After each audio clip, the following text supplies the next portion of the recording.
எல்லை தாண்டிய புகாரில் இலங்கை கடற்படையால் கைது செய்யப்பட்ட ராமேஸ்வரம் மீனவர்கள் 7 பேர் விடுதலை செய்யப்பட்டிருக்கிறார்கள். இது தொடர்பான முழு விவரங்களோடு இணைகிறார் நமது செய்தியாளர் விஸ்வநாதன். வணக்கம் விஸ்வநாதன், இது தொடர்பான முழு விவரங்கள்.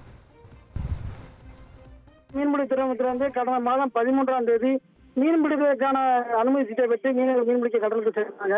இந்த நிலையில் பார்த்தீங்கன்னா நெடுந்தீவு அருகே மீன்பிடித்துக் கொண்டிருந்த போது அந்த பகுதிக்கு ரோந்து வந்த இலங்கை கடற்படையானது எல்லை தாண்டி மீன்பிடித்த குற்றச்சாட்டுல ஒரு விசைப்படைக்கும் அதுல இருந்து 7 மீனவர்களை கைது செய்து சிறையில் அடைச்சிருந்தாங்க.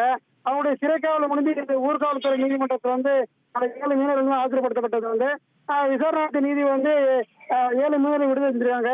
விடுதலை செஞ்ச மீனவர்கள் இன்னும் ஒரு தினங்களும் தாயகம் திரும்ப எதிர்பார்க்கப்படுகிறது.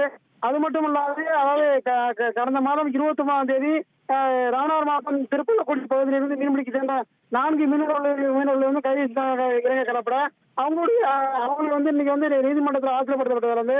அவர்கள் விசாரணை நீதிபதி அவங்களையும் விடுதலை வச்சிருக்காங்க. ஆக மொத்தம் பாத்தீங்கன்னா இந்த ஒரே நாள் மட்டும் ராமநாதபுரம் மாவட்டத்தை சேர்ந்த 11 மீனவர்கள் இலங்கை நீதிமன்றம் விடுதலை செஞ்சிருக்கு. அந்த 11 மீனவர்கள் நம்ம இந்திய தூதரகத்தை ஒப்படைக்கப்பட உள்ளனர். அவர்கள் இன்னும் ஒரு சின்னங்கள் தாயகம் திரும்ப எதிர்பார்க்கப்படுகிறது. உங்கள் விவரங்களுக்கு நன்றி விஸ்வநாதன். இனி செல்லும் இடமெல்லாம் செய்தி. தந்தி டிவியின் வாட்ஸ்அப் சேனலை ஃபாலோ பண்ணினா செல்ல இருக்கும் இடமெல்லாம் செய்தி. இதோ QR கோட் இப்பவே ஸ்கேன் பண்ணுங்க, ஃபாலோ பண்ணுங்க.